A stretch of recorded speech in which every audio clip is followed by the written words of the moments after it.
करते हैं। आइए। भक्त्या प्रणम्य वीरं सर्वज्ञं सर्वजन्तुहितदक्षं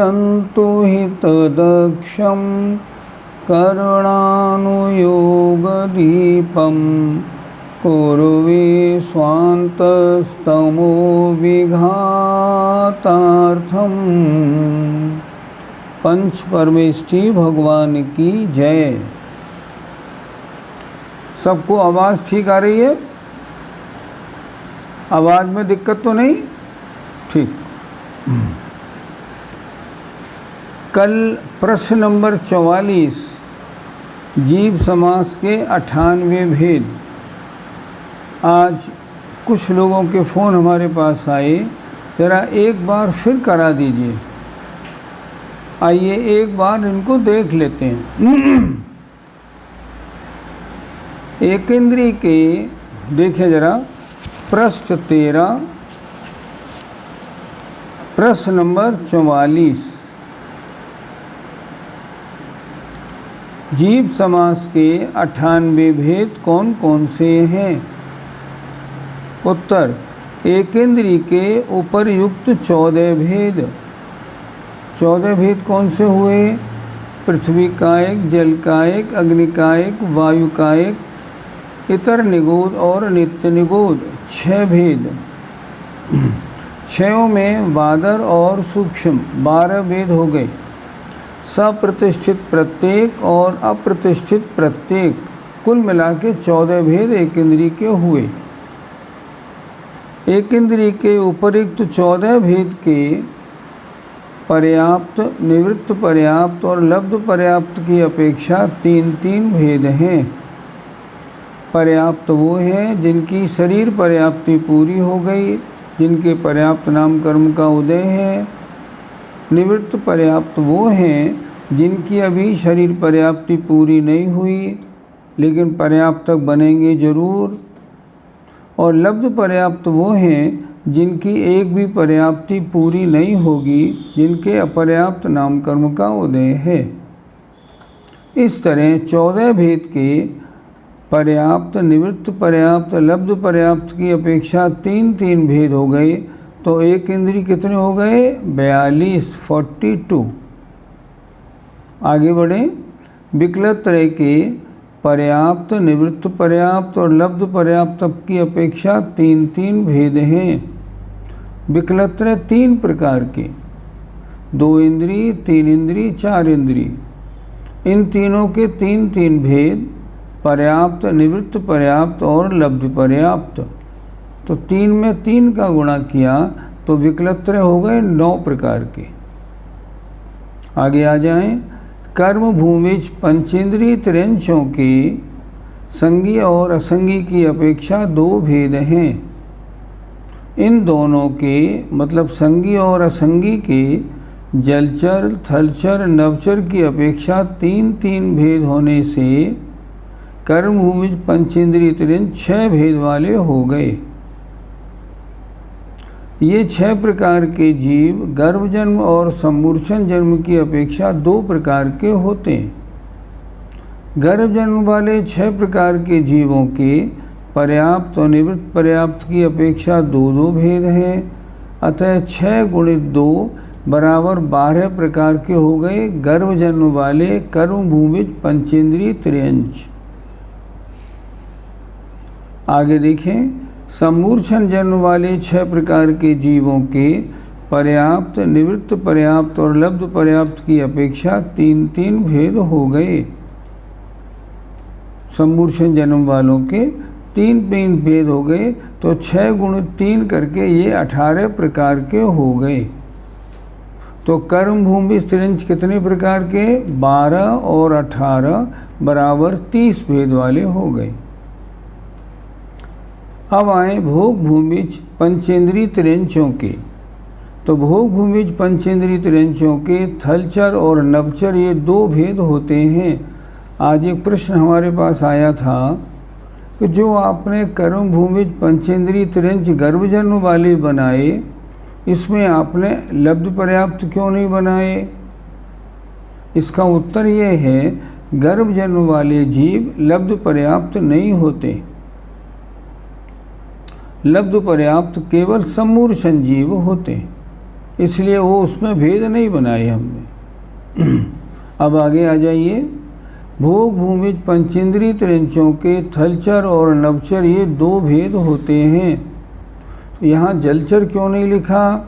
क्योंकि भोग भूमि में जलचर जीव नहीं होते, इसलिए इनके पर्याप्त और निवृत्त पर्याप्त की अपेक्षा दो दो भेद हैं। अतः 2 गुणित 2 भोग भूमि पंचेंद्रिय त्रिंच 4 भेद वाले हो गए। आर्यखंड के मनुष्य के पर्याप्त, निवृत्त पर्याप्त और लब्ध पर्याप्त की अपेक्षा 3 भेद होते हैं।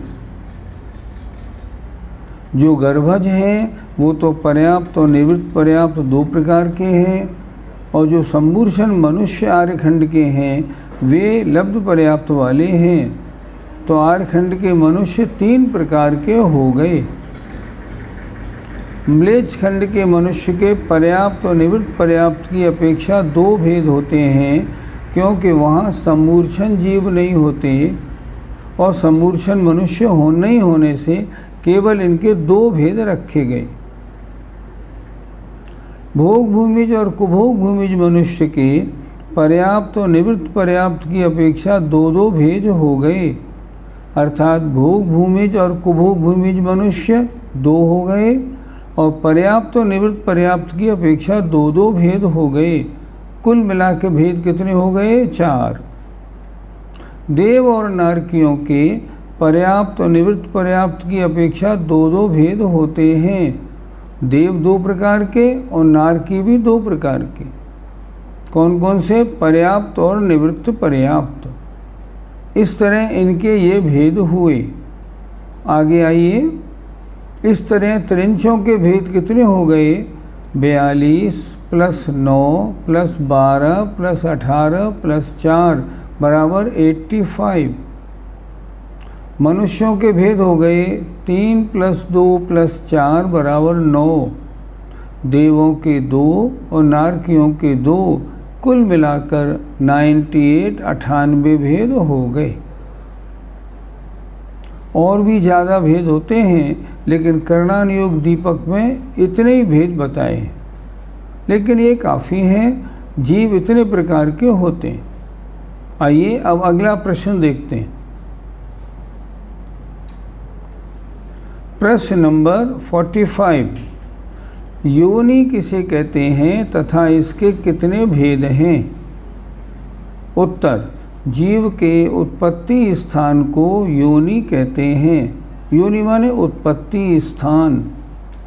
जल का एक जीव पानी में पैदा होते हैं, तो जल का एक जीवों का योनि स्थान पानी है। ऐसे जीव के उत्पत्ति स्थान को योनि कहते हैं। योनि के 2 भेद हैं, आकार योनि और गुण योनि। आकार योनि योनि के उत्पत्ति स्थान के आकार के अनुसार, और गुण योनि उसकी क्वालिटी के अनुसार। 2 भेद देखें। आकार योनि के मनुष्य की अपेक्षा 3 भेद हैं। शंखावर्त योनि, कूर्मोन्नत योनि और वंशपत्र योनि। शंखावर्त जो शंख के समान होती है, कूर्मोन्नत अर्थात जो कछुए की पीठ की तरह उठी हुई होती है, और वंशपत्र जो वंश माने बाँस के पत्ते के समान ऐसी होती है। तो गुण योनि के 9 भेद हैं। आकार भेदी के 3 भेद किए। आकार योनि के 3 भेद मनुष्य की अपेक्षा कर रहे हैं। शंखावर्त, कूर्मोन्नत और वंशपत्र आकार की अपेक्षा हो गए। अब आते हैं गुण की अपेक्षा। गुण योनि के 9 भेद हैं। सचित्त, अचित्त, सचित्ताचित्त, शीत उष्ण, शीतोष्ण, संवृत विवृत और संवृत विवृत। तत्वार सूत्र जी का एक सूत्र है, सचित्त शीत संवृताः शेतरा मिश्रास चैकशस्तद्योनयः। वे योनियाँ 9 प्रकार की हैं। तो उन्होंने वहाँ गुण योनि का वर्णन किया है, आकार योनि का नहीं। यहाँ इन्होंने कहा आकार योनियाँ 3 प्रकार की, अर्थात जो मनुष्य उत्पन्न होते हैं उनके उत्पत्ति स्थान 3 प्रकार के। और गुण योनि कितने प्रकार की? गुण योनि गुणों की अपेक्षा 9 प्रकार की। जरा इनका थोड़ा और समझ लें थोड़ा सा। सचित्त वो उत्पत्ति स्थान जो जीव सहित हैं। अचित्त वे उत्पत्ति स्थान जो जीव रहित हैं। और सचित्ताचित्त वे उत्पत्ति स्थान जो सचित्त और अचित्त दोनों हैं। इनकी डिटेल आगे और आएगी, समझेंगे। तीसरा शीत जो उत्पत्ति स्थान ठंडे हैं। उष्ण जो उत्पत्ति स्थान गर्म हैं। और शीतोष्ण जो ना ठंडे हैं ना गर्म हैं। संवृत मान जो उत्पत्ति स्थान ढके हुए हैं। विवृत जो उत्पत्ति स्थान उगड़े हुए हैं। और संवृत विवृत जो उत्पत्ति स्थान ढके भी हैं और उगड़े भी हैं। इस तरह उत्पत्ति स्थानों के जहाँ भेद किए गए, आकार के हिसाब से 2 और गुण के हिसाब से 9 भेद हुए। प्रश्न नंबर 46, 3 प्रकार की आकार योनियों का स्वरूप क्या है? डेफिनेशन क्या है बताइए। देखें उत्तर, शंखावर्त योनि। इस योनि का आकार शंख के आवर्त के समान होता है। इस योनि वाली स्त्री के गर्भ नहीं रहता है। सुनते हैं चक्रवर्ती की जो पटरानी है उसका योनि स्थान शंखावर्त होता है, इसलिए उसके कोई बच्चा नहीं होता। दूसरा कूर्मोन्नत योनि। इस योनि का आकार कछुए की पीठ की तरह उन्नत माने उठा हुआ होता है। इस योनि वाली स्त्री के तीर्थंकर, चक्रवर्ती, नारायण, बलभद्र और कुछ अन्य साधारण मनुष्य भी उत्पन्न होते हैं। समझने की बात क्या है? जो महापुरुष होते हैं वे सारे के सारे कूर्मोन्नत में पैदा होते हैं। कूर्मोन्नत में क्या महापुरुष ही होते हैं? नहीं, कुछ अन्य भी होते हैं, लेकिन महापुरुषों का उत्पत्ति स्थान कूर्मोन्नत योनि ही है। तीसरा वंशपत्र योनि। इस योनि का आकार वंश माने बांस के पत्ते के समान लंबा होता है। इस योनि वाली स्त्री के साधारण मनुष्य ही उत्पन्न होते हैं, महापुरुष वंशपत्र में उत्पन्न नहीं होते। इस तरह 3 प्रकार की योनियों का स्वरूप हो गया। इनमें कौन उत्पन्न होते हैं उनकी चर्चा हो गई। अब आते हैं गुण योनि की बात। प्रश्न नंबर 47, 9 प्रकार की गुण योनियों का स्वरूप क्या है? सचित्त आत्म प्रदेशों से युक्त पुद्गल पिंड को सचित्त योनि कहते हैं। अर्थात जहाँ जन्म लेना है, अगर वो स्थान जीव सहित है, उसमें आत्म प्रदेश हैं तो कहलाएगा सचित्त योनि स्थान। जैसे मान लो मनुष्यों में माँ का पेट है, वो सचित्त है, क्योंकि वहाँ पर शरीर भी है और आत्मा भी है। सचित्त उत्पत्ति स्थान हुआ। दूसरा ये अचित्त, आत्म प्रदेशों से रहित पुद्गल पिंड को अचित्त योनि कहते हैं। एक लकड़ी है और उसमें घुन लग गया है, तो घुन जो लगा है तो उन जीवों का उत्पत्ति स्थान कौन सा हुआ? लकड़ी। लकड़ी कैसी है? अचित्त, उसमें जीव नहीं है, तो उनका उत्पत्ति स्थान अचित्त हुआ। सचित्ताचित्त, जन्म के आधारभूत स्थान के कुछ पुद्गल सचित्त और कुछ पुद्गल अचित्त हों, उनको सचित्ताचित्त योनि कहते हैं। आचार्यों ने मनुष्यों के उत्पत्ति स्थान को सचित्त नहीं बताया, मैंने जो बताया वैसे नहीं, उन्होंने बताया सचित्ताचित्त। ये क्यों बताया? ये इसलिए बताया कि माँ का पेट जो है ना वो सचित्त है, लेकिन वहाँ पर जो ब्लड है, ब्लड अचित्त है। पेट में ब्लड हो तब मनुष्य की उत्पत्ति स्थान बनता है, तो वो स्थान कैसा रहा? सचित्ताचित्त। सचित्त माँ का पेट, अचित्त वो ब्लड, उन दोनों के मिलने से उत्पत्ति होती है। इसलिए मनुष्यों का उत्पत्ति स्थान सचित्ताचित्त हुआ। फिर सचित्त स्थान किनका बना? आपने देखा आम होता है, आम में जैसे ही सीजन ऑफ होता है तो आम के अंदर कीड़े पड़ने लगते हैं। अमरूद है, अमरूद में अंदर कीड़े पड़ जाते हैं, तो आम में जो कीड़े पड़े उनका उत्पत्ति स्थान कैसा है? आम कैसा है? जीव सहित। तो वहाँ जो कीड़े पड़े तो उनका उत्पत्ति स्थान सचित्त हुआ। इस तरह 3 तरह का हो गया। सचित्त माने जीव सहित, अचित्त जीव रहित, सचित्त अचित्त जीव और अजीव मिक्स। अब आइए आगे बढ़ें। शीत उष्ण और शीतोष्ण।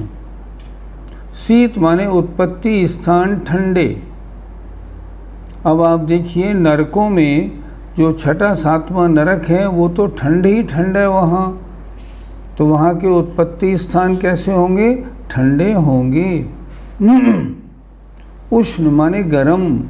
नरकों में जो ऊपर के 4 नरक हैं वो बिल्कुल गरम है, तो वहाँ उत्पत्ति स्थान कैसे होंगे? गरम होंगे।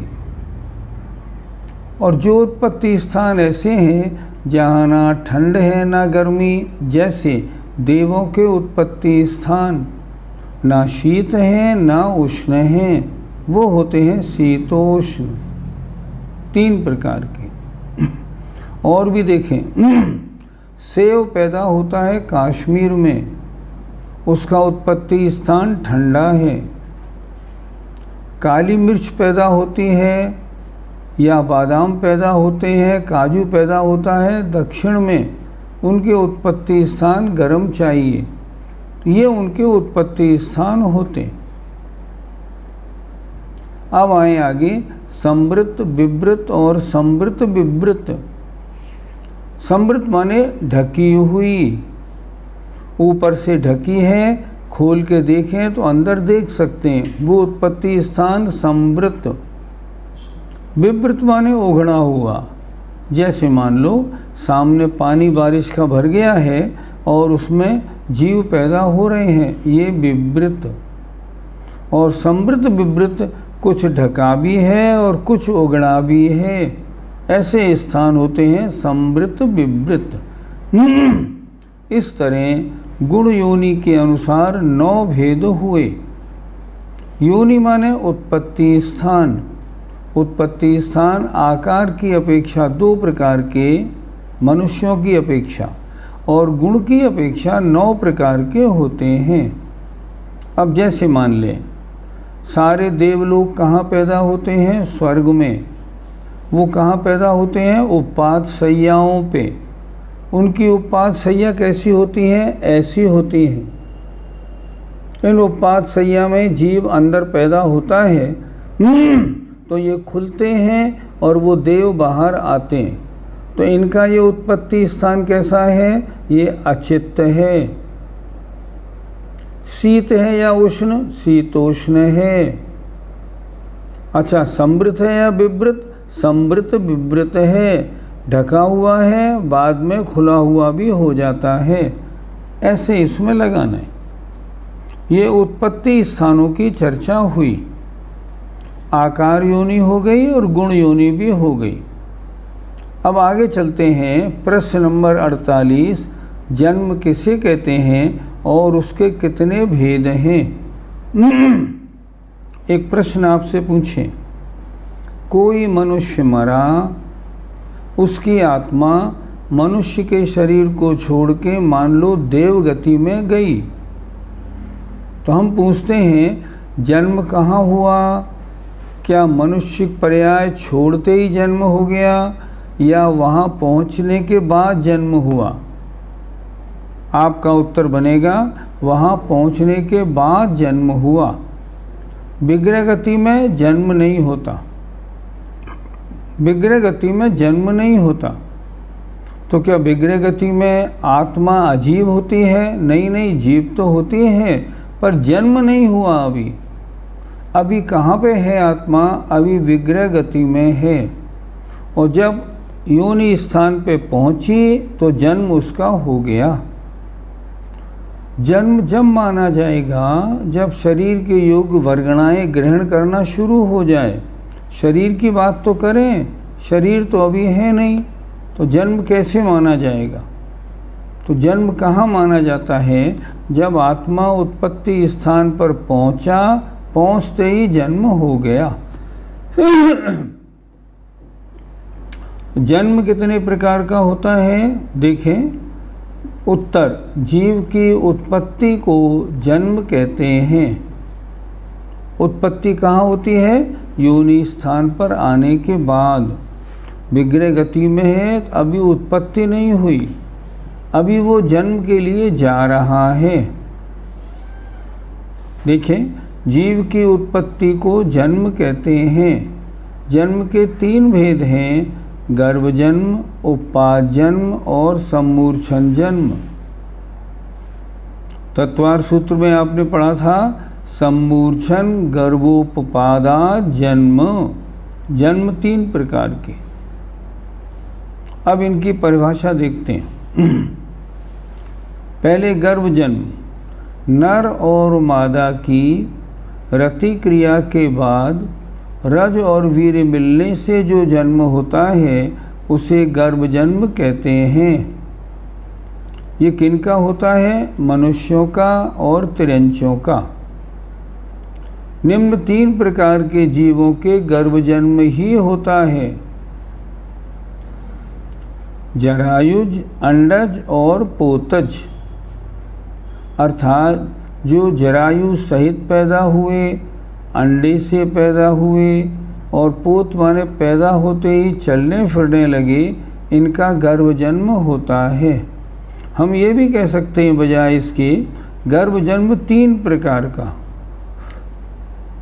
पहला जरायुज, जाल के समान मांस और खून से व्याप्त एक प्रकार की थैली से लिपटे हुए जो जीव पैदा होते हैं उन्हें जरायुज कहते हैं, जैसे गाय, भैंस, मनुष्य आदि। अर्थात जो तिर्यंच या मनुष्य पैदा हुआ और पैदा होते समय एक झिल्ली के अंदर पैदा हुआ और जरायु जेर सहित पैदा हुआ, उसका नाम जरायुज। जैसे हम मनुष्य पैदा होते हैं, गाय भैंस आदि पैदा होती हैं, इनका जन्म माना जाता है जरायुज। दूसरा अंडज, जो जीव अंडे से उत्पन्न होते हैं उन्हें अंडज कहते हैं, जैसे चील, कबूतर आदि। ये गर्भजन्म वाले हैं, इसलिए इनको कहते हैं अंडज। ये अंडे से पैदा होते हैं, अंडे के अंदर। तीसरा हुआ पोत, जो जीव आवरण रहित उत्पन्न होते हैं, अर्थात जिन जीवों के ऊपर गर्भ से तो पैदा हुए, कोई कवर नहीं है, कोई झिल्ली नहीं है ऊपर, उन्हें कहते हैं हम पोत। जो जीव आवरण रहित उत्पन्न होते हैं और उत्पन्न होते ही चलने फिरने लग जाते हैं, उन्हें पोत कहते हैं, जैसे सिंह, हरण, बिल्ली आदि। हरण के बच्चे को देखिए, हरण का बच्चा जा रहा है, पीछे कोई शिकारी लग गया। हिरनी ने देखा, अब हिरनी जा रही है, उनने देखा पीछे शिकारी है और उसकी डिलीवरी का टाइम आ गया, तो वो क्या होगी? 1 मिनट खड़ी होगी, हिरनी का बच्चा पैदा होगा और तुरंत वो उसको अपने साथ लेके दौड़ जाएगी। ऐसे जो होते हैं, जो पैदा होते ही चलने फिरने लगते हैं, उन्हें कहते हैं हम पोत। देखिए, जो जीव आवरण रहित उत्पन्न होते हैं और उत्पन्न होते ही चलने फिरने लग जाते हैं, उन्हें पोत कहते हैं। जैसे सिंह, हरिण, बिल्ली इनके बच्चे, इनका जन्म कौन सा? पोत जन्म है। तो गर्भ जन्म 3 प्रकार का हो गया, जरायुज, अंडज और पोत। अब बचा उपपाद जन्म और समूर्छन जन्म। आइए प्रश्न नंबर 50। उपपाद जन्म किसे कहते हैं और ये किसके होता है? संपुट सैया, संपुट सैया, संपुट सैया एवं उष्ट्रादि, उष्ट्रादि माने ऊंट आदि के मुख के आकार वाले बिलों में लघु माने थोड़े अंतर्मुहूर्त काल में ही जीव का उत्पन्न होना उपपाद जन्म है। उपपाद जन्म देव और नारकियों के ही होता है। देव कैसे उत्पन्न होते हैं? देवों के संपुट सैया है। संपुट सैया में देव की आत्मा विग्रह गति से आई, अंदर पहुंची और पहुंचते ही उसने अपने शरीर के योग्य परमाणु लेने शुरू किए और उसका शरीर अंदर ही अंदर तैयार हो गया। अंतर्मुहूर्त के बाद वो खुला और देव बाहर आ गया। इसे कहते हैं देवों के उत्पत्ति स्थान उपपाद जन्म वाले, संपुट सैया वाले। नारकियों का जन्म कैसे होता है? नारकियों के बिलों में ऊपर की ओर पनाले से लगे रहते हैं, बड़े भद्दे भद्दे आकार वाले। आत्मा जिसको नरक में जन्म लेना है वहाँ पहुँचा, पहुँचने के बाद वो ओपन होते हैं, खुले, बिब्रत। देवों के उत्पत्ति स्थान समृत, ढके हुए, नारकियों के विवृत, उगड़े हुए। कोई आत्मा आया और उसने वहाँ पहुँचते ही नारकी का शरीर बनाया। शरीर बन के चुका अंतर्मुहूर्त में, पूरा कंप्लीट, पूरा साइज बन गया। अब ऊपर से नीचे गिरा, सिर के बल नीचे गिरता है नारकी। जब नीचे गिरा तो नीचे वहाँ 36 प्रकार के औजार लगे होते हैं, ऐसे उल्टे। जब उनके ऊपर गिरता है तो उसका शरीर चिर के छार छार हो जाता है। फिर वो शरीर फिर जुड़ जाता है, फिर ऊपर उछलता है और फिर गिरता है, ऐसे करता है। तो ये लिखा उष्ट्रादि आकार। ये इनके उत्पत्ति स्थान कैसे होते हैं? ऊंट के मुंह की तरह और जानवरों के मुख की तरह बड़े भद्दे और गंदे होते हैं। उनमें नारकियों का जन्म होता है। तो उपपाद जन्म 2 प्रकार का, संपुट सैया एवं उष्ट्रादि माने ऊंट आदि के मुखाकार बिलों में लघु अंतर्मुहूर्त काल में ही, क्या मतलब? विद इन फ्यू मिनट्स, बस थोड़े ही अंतर्मुहूर्त काल में जीव का उत्पन्न होना उपपाद जन्म है। उपपाद जन्म देव और नारकियों के ही होता है। किसी तिरंच के या किसी मनुष्य का उपपाद जन्म नहीं होता। 2 जन्म हो गए। पहला गर्भ जन्म हो गया, गर्भ जन्म 3 प्रकार का, और दूसरा हो गया उपपाद जन्म देव और नारकियों का।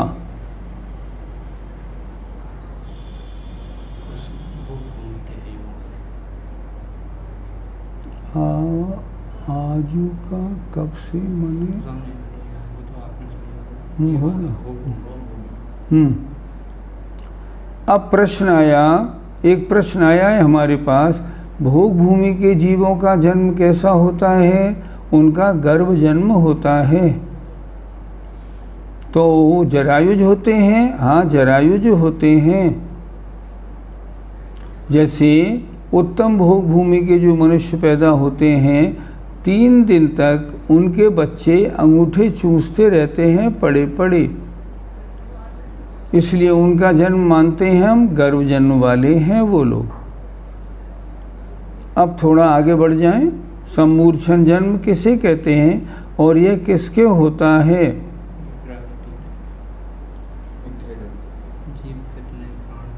एक प्रश्न फिर आ गया है, विग्रह गति में जीव के कितने प्राण होते हैं? पहले हम ये समझें विग्रह गति क्या होती है। एक शरीर को छोड़कर दूसरा शरीर प्राप्त करने के लिए जब आत्मा जाता है तो रास्ते में उसकी गति को कहते हैं विग्रह गति। मान लो कोई मनुष्य आत्मा है, अब उसकी पर्याय आयु की मनुष्य आयु पूरी हो गई, मनुष्य का शरीर छोड़ दिया और यहाँ से देव जहाँ जन्म लेना है, मान लो पहले स्वर्ग में, तो पहले स्वर्ग में वो पहुँची तो रास्ते में कहलाएगी विग्रह गति। विग्रह गति में जीव के कितने प्राण होते हैं ये अलग अलग हैं। जैसे मान लो अगर कोई मनुष्य है और मनुष्य मर के देव बन रहा है तो उसके विग्रह गति में 7 प्राण होंगे, 5 इंद्रिय प्राण, 1 कायवल प्राण और 1 आयु प्राण। अभी आपकी इसी पुस्तक में आगे 1-2 दिन में ही पर्याप्तियों की बात भी हम करेंगे और प्राण की बात करेंगे, तब इस पर अच्छी तरह विचार हो जाएगा। एक और प्रश्न आया है, क्या सम्मूर्छन जीव संगी हो सकते हैं? कोई आपत्ति नहीं। जितने आपको मालूम होना चाहिए, स्वयंभू रमण समुद्र में जो बड़े बड़े मत्स्य हैं वो सम्मूर्छन हैं, बड़े बड़े मोह जो हैं वो सम्मूर्छन हैं। और संगी हैं या संगी सैनी हैं, पंचम गुणस्थान वर्ती हैं, वृत्ति हैं। एक शरीर से दूसरे शरीर में विग्रह गति में कितना समय लगता है ये इस पे डिपेंड करता है आपको मोड़े कितने लेने पड़े हैं। विग्रह गति में आत्मा का गमन कैसे होता है? आकाश के सारे प्रदेश बिल्कुल सीधे हैं, ऐसे आकाश के सारे प्रदेश ऐसे हैं जैसे आप एक दीवार पर कपड़ा लगा दें तो कपड़े के धागे बिल्कुल सीधे और यों बिल्कुल सीधे होते हैं, उसी तरह पूरे आकाश के प्रदेश ऐसे हैं। जब कोई विग्रह गति की आत्मा उसमें जाती है तो उनमें जो प्रदेशों का जो वो है श्रेणी, उस श्रेणी के हिसाब से उसका गमन होता है। कोई भी त्रस जीव हो, त्रस नाड़ी में पैदा होना हो तो 2 मोड़े से ज़्यादा नहीं लगाएगा, 2 मोड़े में पैदा हो जाएगा। और अगर कोई एक इंद्रिय जीव है वह और वो पैदा हो रहा है मान लो, और निष्कुट क्षेत्र से अपोजिट निष्कुट क्षेत्र में हो तो 3 मोड़े भी ले सकता है, उसको 4 समय लगेंगे 3 मोड़े में, चौथे समय में उसका जन्म हो जाएगा। इस तरह विग्रह गति में अगर बिना मोड़े वाली गति है तो 1 समय, 1 मोड़े वाली है तो 2 समय, 2 मोड़े वाली में 3 समय और 3 मोड़े वाली में 4 समय लगते हैं। इस तरह होता है। इसके बारे में चर्चा और आगे करेंगे, अभी इस किताब में आपको ये सब चीज़ें मिलेंगी आगे। देखें ज़रा अब प्रश्न नंबर 51, सम्मूर्छन जन्म किसे कहते हैं और यह किसके होता है? इधर उधर के परमाणुओं के मिलने से जो जन्म होता है उसे सम्मूर्छन जन्म कहते हैं। जिस जन्म में माता पिता की आवश्यकता नहीं पड़ती, जिस जन्म में उत्पात सैया नहीं चाहिए, उनको हम कहते हैं सम्मूर्छन।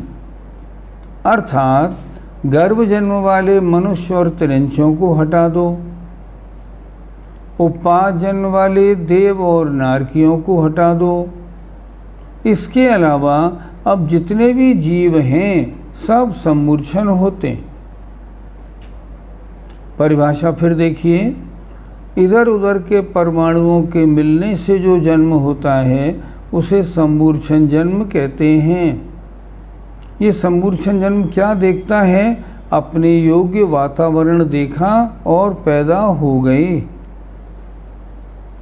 पानी भरा हुआ, बारिश पड़ी, बारिश हुई थी, पानी भर गया था हमारे आगे पीछे, बस उस पानी भरे में अब जीवों की उत्पत्ति प्रारंभ हो गई। ये उनका समूर्छन जन्म। कहीं भी देख लें, मान लो आपने दूध लाए, अब दूध कड़के आया और 48 मिनट से ज़्यादा हो गया, उसमें समूर्छन जीव पैदा होने शुरू हो गए। इनको माँ बाप की ज़रूरत नहीं पड़ती, इन्हें उपपात सैया भी नहीं चाहिए, ये तो कहीं भी किसी भी तरह से भी उत्पन्न हो जाते हैं। एटमॉस्फेयर मिला और उत्पन्न हुए। हम और आप देखते हैं, दिन में मौसम आज ठीक है, आज रात को बारिश हो गई, कल हमने क्या देखा? कल तो मच्छर ही मच्छर हो गए। तो ये मच्छर कहाँ से आ गए? इन मच्छरों का समूर्छन जन्म हो गया।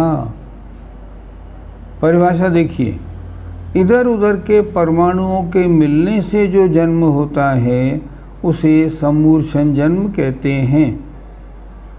किनके होता है?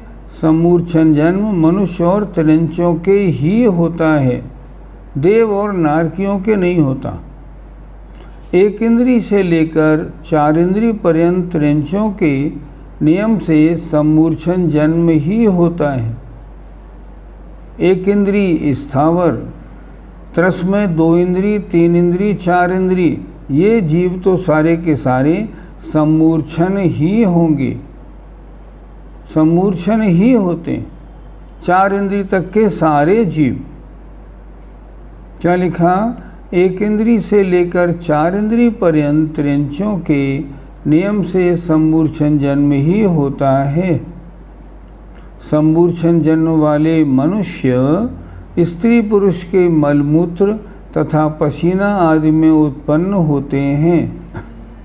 प्रश्न आया, क्या आपने तिरंचों को तो बता दिया समूर्छन, क्या मनुष्य भी समूर्छन होते हैं? हाँ, होते हैं। समूर्छन मनुष्य कैसे होते हैं? जो हमारे नाक, कान, आँख के मैल में पैदा हो जाते हैं, तो वो पंचेंद्री होते हैं। हाँ, मनुष्य हैं, पंचेंद्री सैनी होते हैं।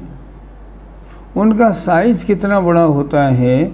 वो सुई की नोक से भी छोटे होते हैं, पकड़ में नहीं आते। महिलाओं के गंदे स्थानों में भी उनकी उत्पत्ति हो जाती है। वो तो उनको जहाँ गंदगी मिली और वो उत्पन्न हुए, वो समूर्छन है, मनुष्य हैं। उनकी आयु कितनी होती है? उनकी आयु 1/24 सेकंड होती है। बस 1/24 सेकंड में जन्म भी ले लेते हैं और मर भी जाते हैं, ऐसे होते हैं। क्या लिखा देखिए, समूर्छन जन्म वाले मनुष्य स्त्री पुरुष के मलमूत्र तथा पसीना आदि में गंदे स्थानों में उत्पन्न होते हैं। समूर्छन जन्म वाले मनुष्य अपर्याप्त ही होते हैं, अर्थात उनकी पर्याप्तियाँ पूरी नहीं होती। और जो गर्भजन्म वाले मनुष्य हैं उनकी पर्याप्ति जरूर पूरी होती। इस तरह जन्म की बात हो गई। 3 तरह के जन्म समझे, गर्भ जन्म, उपपात जन्म और समूर्छन जन्म। गर्भ जन्म जैसा हमारा गाय भैंस आदि का, उपपात जन्म देव और नारकियों का। तीसरा हुआ समूर्छन जन्म, 1 इंद्री से 4 इंद्री तक के सभी जीवों का समूर्छन जन्म होता है। इस पंचेंद्री कुछ भी ऐसे होते हैं उनका भी समूर्छन होता है। इस तरह 3 जन्मों की बात हो गई। अब आगे आता है प्रश्न नंबर 52। एक प्रश्न अभी यहाँ आया है, कोरोना का जीव कौन सा माना जाए? कोरोना के बारे में शास्त्रों में तो वर्णन नहीं लिखा, लेकिन आज हम सब लोग इससे परेशान हैं ना, तो ये जीव कौन सा है, इसको 2 इंद्री मानना चाहिए। 1 इंद्री मान ले तो नहीं, 1 इंद्री पकड़ में नहीं आता, लेकिन ये पकड़ में आता है, दिखता है, इसलिए ये जीव कोरेना वाला 2 इंद्री। एक प्रश्न और समझते हैं, क्या स्वयंभू रमण समुद्र में सिर्फ समूर्छन जन्म वाले ही होते हैं? नहीं, ऐसी बात नहीं, गर्भ जन्म वाले भी होते हैं, दोनों तरह के जीव वहाँ होते हैं। समूर्छन जन्म दिखाई देते हैं या नहीं? क्यों समूर्छन जन्म वाले क्यों नहीं दिखाई देते? जितनी मक्खी मच्छर आपको दिख रहे हैं सारे के सारे समूर्छन हैं, जितने पेड़ पौधे आपको दिख रहे हैं ये सब समूर्छन हैं, ये माता पिता के पेट से थोड़ी पैदा होते हैं। इसलिए समूर्छन जीव जो है ना ये दिखते हैं, इसमें कोई आपत्ति नहीं। आप किसी ने प्रश्न किया क्या उनको हम निगोदिया कह सकते हैं? नहीं, नहीं कह सकते। निगोदिया वो होते हैं जो सिर्फ 1 इंद्रिय होते हैं, और ये मनुष्य वगैरह तो पंचेंद्रिय हैं, 2 इंद्रिय, 3 इंद्रिय, 4 इंद्रिय, पंचेंद्रिय, त्रियंश भी हैं, उनका समूर्छन जन्म होता है, इसलिए उनको हम निगोदिया नहीं कह सकते। इन जीवों को किस आयु का उदय होता होगा? जो जीव है उस आयु का उदय है। अगर मान लो समूर्छन त्रियंश है तो त्रियंश आयु का, और समूर्छन मनुष्य है तो मनुष्य आयु का, उसमें क्या बात है। इनका आकार कैसा होता होगा? जो आकार आप देखते हैं ना 1, 2, 3, 4 इंद्रिय जीव पैदा होते हैं, इनका आकार तो इन्हीं के अनुसार होता है। और जो समूर्छन मनुष्य होते हैं वो पकड़ में नहीं आते, वो केवल बिंदु जैसे उत्पन्न होते हैं बस। उनकी आयु इतनी छोटी होती है कि वो अपनी बॉडी को बना के और डेवलप नहीं कर पाते। अगर कोई ये पूछे जब तक जन्म नहीं हुआ तब तक क्या आत्मा घूमती रहती है? नहीं, हमारे यहाँ जैनियों में ऐसा नहीं होता। जैनियों में ऐसा नहीं होता। जैनियों में तो यहाँ से आत्मा ने ये शरीर छोड़ा और विदिन 1 सेकंड नहीं, 1 सेकंड के भी लाख में करोड़वें हिस्से में वो जन्म ले लेती है। अगर कोई ये पूछे लघु अंतर मुहूर्त कितना बड़ा होता है? अंतर मुहूर्त के 3 भेद होते हैं। मुहूर्त माने 48 मिनट्स, ध्यान से सुनिएगा। मुहूर्त माने 48 मिनट्स। भिन्न मुहूर्त माने 48 मिनट्स में से एक समय कम, उसको बोलते हैं भिन्न मुहूर्त। और अंतर मुहूर्त कैसा होता है? 48 मिनट्स में से 2 समय कम। ये तो रहा मुहूर्त उत्कृष्ट, टॉप मोस्ट। अच्छा, अगर हम अंतर मुहूर्त बोले जघन्य को, तो जघन्य कितना होगा मिनिमम? उसका जवाब होगा आवली प्लस 1 समय। आवली बहुत छोटी, 1 सेकंड से भी बहुत कम होती है। आवली प्लस 1 समय को हम कहते हैं जघन्य अंतर मुहूर्त। 3 तरह की बात हो गई, मुहूर्त, भिन्न मुहूर्त, अंतर मुहूर्त, और नीचे वाला हो गया एक जघन्य अंतर मुहूर्त। इस तरह। अब थोड़ा आगे आ जाइए, किस जन्म की कौन सी गुण योनि होती है? उपाद जन्म की अचित्त, शीत, उष्ण और समृत योनियाँ होती हैं। क्या मतलब?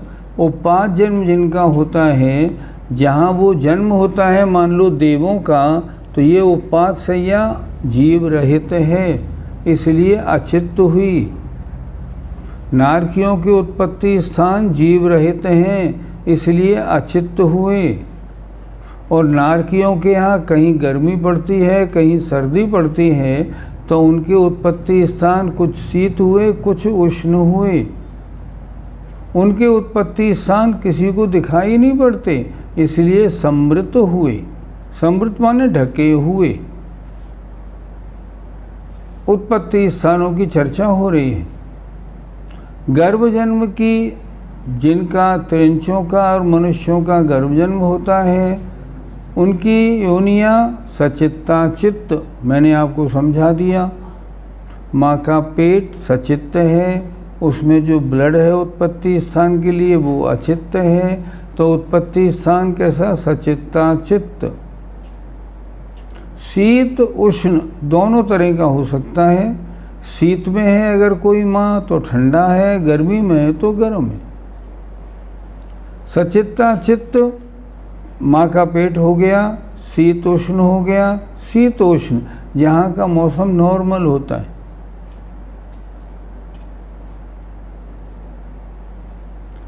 संबूर्छन एक बार फिर देखते हैं इसको, उत्तर को। उपाद जन्म की अचित्त, शीत उष्ण दो तरह की और समृत माने ढकी हुई योनियाँ होती हैं। ठीक हो गया। अब आइए गर्भ जन्म की त्रिंच और मनुष्यों की सचित्ता चित्त हुई और शीत और उष्ण मौसम के अनुसार या शीतोष्ण, और समृत विवृत ढकी हुई होती हैं, फिर भी देखी जा सकती हैं, इसलिए समृत विवृत होती हैं। अब आए संबूर्छन जन्म की सचित्त अचित्त सचित्ता चित्त। संबूर्छन जीव कुछ सचित्त में पैदा होते हैं, जैसे आम में पैदा हो गए, अमरूद में पैदा हो गए, दूध में पैदा हो गए, ये सचित्त हो गए। अचित्त में लकड़ी में पैदा हुए और कहीं पैदा हो गए, अचित्त स्थान हुआ। और सचित्ता चित्त अर्थात जो सचित्त भी हो और जहाँ अचित्त भी हो, ऐसे स्थान, इनमें संबूर्छन जन्म की उत्पत्ति हो जाती है। कुछ संबूर्छन जन्म के स्थान ठंडे होते हैं, शीत काश्मीर वगैरह में हो, और उष्ण केरल वगैरह में हो। शीतोष्ण नॉर्मल स्थान में हो, यहाँ भी जीवों की उत्पत्ति होती है। एक इंद्रिय जीव जो होते हैं उनके उत्पत्ति स्थान समृत माने ढके हुए होते हैं। जैसे कोई पेड़ है तो उसका उत्पत्ति स्थान जमीन के अंदर है, ढका हुआ। विकलेंद्री के उत्पत्ति स्थान उगड़े हुए होते हैं। दो इंद्रिय जीव तो तीन इंद्रिय जीव तो सामने पैदा होता है। एक कटोरी दूध रखा है, बस 48 मिनट निकले, इसमें जीव पैदा होने लगे। और पंचेंद्रीय जीवों के जो उत्पत्ति स्थान हैं वो ओपन ही होते हैं। इस तरह उत्पत्ति स्थानों की चर्चा हो गई 9 प्रकार से। अब थोड़ा और आगे बढ़ें। प्रश्न नंबर 53, विस्तार से गुण योनि के कितने भेद हैं? गुण योनि के जो 9 भेद बताए ये तो संक्षेप से बताए, मिनिमम, और अगर मैक्सिमम इनको भेद करें तो ये होते हैं 84 लाख, 84 लाख। किन किन जीवों के कितने कितने होते हैं? लिखा है विस्तार से गुण योनि के 84 लाख भेद हैं, जो इस प्रकार हैं। नित्य निगूढ़, इतर निगूढ़ एवं पृथ्वी जल अग्नि और वायु कायिक, इन 6 प्रकार के जीवों में से प्रत्येक के उत्पत्ति स्थान 7-7 लाख। ये क्या है 7-7 लाख? उत्पत्ति स्थान जहाँ जन्म लेना है उस स्थान की वैरायटी, कितने प्रकार के स्थान होते हैं ऐसे। क्या मतलब समझ में नहीं आया? अब ऐसे समझिए, हिंदुस्तान में 20 जगह आम पैदा होता है, लेकिन हर जगह का आम अलग क्वालिटी का क्यों पैदा होता है? क्योंकि उसका उत्पत्ति स्थान डिफरेंट है। जहाँ जो चीज़ पैदा होती है वहाँ वही चीज़ मिलती है। क्यों मिलती है? वहाँ उसी का उत्पत्ति स्थान है, इस कारण। तो यहाँ लिखा नित्य निगूढ़, इतर निगूढ़ एवं पृथ्वी जल अग्नि और वायु कायिक, इन 6 प्रकार के जीवों में से प्रत्येक के उत्पत्ति स्थान 7-7 लाख प्रकार के हैं। प्रत्येक वनस्पति के 10 लाख प्रकार के, विकलत्रियों में प्रत्येक के 2-2 लाख, 2 इंद्री, 3 इंद्री, 4 इंद्री के। देवनारकी और पंचेंद्री त्रिंचों में प्रत्येक के 4-4 लाख। देवों के जो उत्पत्ति स्थान होते हैं वो कितने प्रकार के? 4 लाख प्रकार के। नारकियों के 4 लाख प्रकार के। पंचेंद्री त्रिंचों के भी 4 लाख प्रकार के। मनुष्यों के उत्पत्ति स्थान 14 लाख प्रकार के होते हैं। इस तरह सब मिलाकर गुण योनि के 84 लाख भेद होते हैं। आपकी क्लास का टाइम होने जा रहा है। आज हमने पढ़ा क्या, ज़रा अच्छी तरह देख लें। हमने आज पढ़ा असली में उत्पत्ति स्थान के बारे में। उत्पत्ति स्थान आकार के हिसाब से कितने प्रकार का, और दूसरा गुण योनि के हिसाब से कितने प्रकार का। आकार के अनुसार 2 प्रकार का, आकार के अनुसार 3 प्रकार का, और गुण योनि के हिसाब से 9 प्रकार का। गुण योनि के हिसाब से 9 प्रकार का। और जब गुण योनि को हमने डिटेल किया तो वो 84 लैक्स का हो गया। गुण योनि के बाद में अब आगे बढ़ते हैं। आइए देखें ज़रा गौर से। फिर हमने क्या देखा, कहाँ कहाँ पे पहले देखा जन्म कितने प्रकार के होते हैं, उनको भी हमने देख लिया। आगे बढ़ो। जन्म हमने इसमें देखा 3 प्रकार के, सम्मूर्छन, गर्भ और उपपात। गर्भ जन्म तिरंच और मनुष्यों का, उपपात जन्म देवनारकियों का, सम्मूर्छन जन्म तिरंच और मनुष्यों का होता है। एक नियम आ गया, 1 इंद्री से 4 इंद्री तक के जो जीव होते हैं वे तो सम्मूर्छन ही होते हैं। ये भी नियम बन गया कि देव और नारकियों का उपपात जन्म ही होता है। तिरंचों में क्या होता है, कोई तिरंच सम्मूर्छन होते हैं, कोई गर्भज होते हैं, वे उपपात जन्म वाले नहीं होते।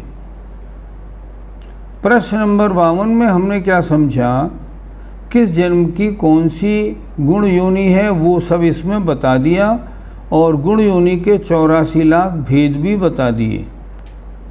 आज की पढ़ाई यहाँ तक पूरी होती है। हमारे पास 2-1 प्रश्न हैं, मैं ज़रा उनके उत्तर आपको देता हूँ। पहला प्रश्न आया है, भोग भूमि में सम्मूर्छन जीव होता है क्या? भोग भूमि में नहीं होते। लेकिन प्रश्न, भोग भूमि में वहाँ 1 इंद्रिय जीव तो होते हैं, पृथ्वी का एक, जल का एक, अग्नि का एक, ये तो होते ही होते हैं। तो ये सारे जीव सम्मूर्छन हैं। लेकिन वहाँ 2 इंद्रिय, 3 इंद्रिय, 4 इंद्रिय सम्मूर्छन नहीं होते। मनुष्य जो सम्मूर्छन है वो भी नहीं होते। एक प्रश्न आया है, पर्याप्तक और निवृत्त पर्याप्तक में डिफरेंस क्यों किया है, जबकि दोनों पर्याप्ति पूर्ण करेंगे तो, लेकिन अभी तो अधूरे हैं ना। मैं कहता हूँ जन्म हुआ और जब तक उनकी शरीर पर्याप्ति पूरी नहीं हुई तब तक हम क्या कहेंगे, पर्याप्तक कह देंगे। अभी कैसे कह देंगे, इनकी पर्याप्ति पूरी होंगी लेकिन अभी पर्याप्ति पूरी नहीं हुई, इसलिए ये क्या माने जाएंगे, निवृत्त पर्याप्त माने जाएंगे। सम्मूर्छन 5 इंद्रियों में हर समय ही होता है। प्रश्न आपका स्पष्ट नहीं है। आपका शायद मतलब ये होगा जो पंचेंद्रिय जीव हैं वो सम्मूर्छन क्या हर समय पाए जाते हैं? हाँ, क्या आपत्ति है। स्वयंभू रमण समुद्र में पंचेंद्रिय सम्मूर्छन हमेशा पाए जाते हैं, इसमें कोई भी दिक्कत नहीं। एक प्रश्न आया है, पंचेंद्रिय सम्मूर्छन मनुष्य हमारे शरीर में मर जाए तो उसका पाप हमको लगता है कि नहीं? बिल्कुल लगेगा, क्यों नहीं लगेगा। उनसे बचने के लिए हम क्या करें, हम बहुत साफ सुथरे रहें। आचार्यों ने लिखा है, जो महिलाएं आदिवासी हैं या मुस्लिम हैं, जंगलों में जो लोग रहते हैं, उन महिलाओं के शरीर में जीव बहुत उत्पन्न होते हैं और बहुत मरते हैं। इसलिए हमको क्या करना चाहिए? पाप से बचना है तो हमको सफाई अच्छी खासी अपने शरीर की रखनी चाहिए। अगला एक प्रश्न आया है, समूर्छन मनुष्य संगी कैसे हो सकते हैं, जबकि संगी तो समूर्छन जन्म वाले नहीं होते हैं? ये आपने कैसे कह दिया? समूर्छन जन्म वाले जो स्वयंभू रमण में मत्स्य हैं वो तो 5 गुण स्थान वाले हैं। ऐसे कैसे? समूर्छन मनुष्य संगी भी होते हैं और असंगी भी होते हैं, इसमें कोई आपत्ति नहीं। नारकियों का जन्म विवृत होता है तो उपात जन्म में क्यों नहीं लिखा? नहीं, उपात जन्म तो है, पर विवृत माने उनके जो स्थान है वो खुले हुए हैं, देवों के स्थान ढके हुए हैं और नारकियों के स्थान खुले हुए हैं, इसलिए उनको लिखा विवृत। कल हमने जीव समास के भेदों में लब्ध पर्याप्तक, पर्याप्तक और निवृत्त पर्याप्तक के साथ अपर्याप्त की बात क्यों नहीं की? आपने ऊपर लिखा ना लब्ध पर्याप्तक, ये अपर्याप्तक होते हैं। अपर्याप्तक लब्ध पर्याप्तक कौन है? जिनकी पर्याप्तियाँ कभी पूर्ण नहीं होंगी। उनके किस नाम कर्म का उदय है? उनके लब्ध पर्याप्तक नाम कर्म का ही उदय रहता है। फिर पूछा कि लब्ध पर्याप्तक ही अपर्याप्तक होते हैं? देखो, गर्भजन्म उपात जन्म वाले लब्ध पर्याप्तक अपर्याप्तक नहीं होते। सिर्फ जो समूर्छन जन्म वाले हैं उनमें ही लब्ध पर्याप्तक होते हैं, लेकिन सारे समूर्छन को लब्ध पर्याप्तक नहीं मानना।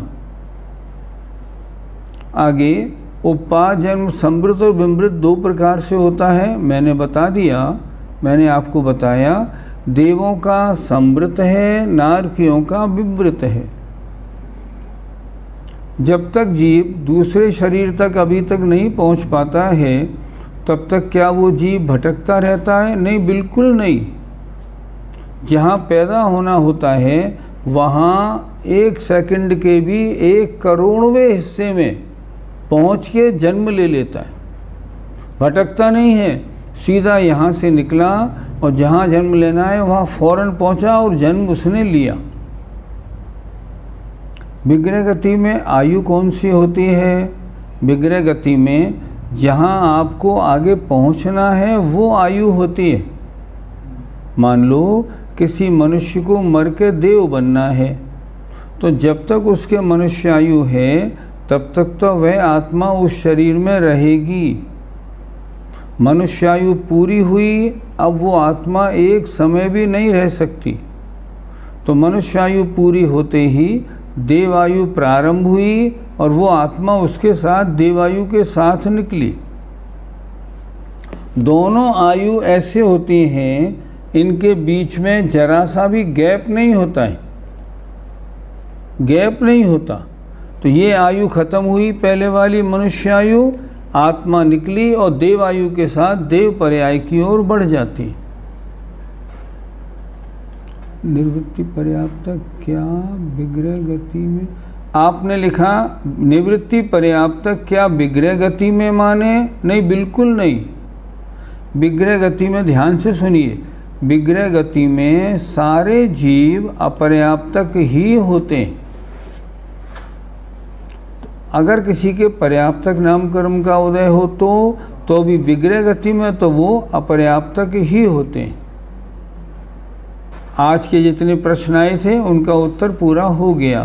फिर भी अगर कोई प्रश्न करने हो तो कल दोपहर 1:30 से लेकर 4 तक आप कर सकते हैं। बस समय आपका पूरा हो गया। जय जिनेन्द्र, जय जिनेन्द्र।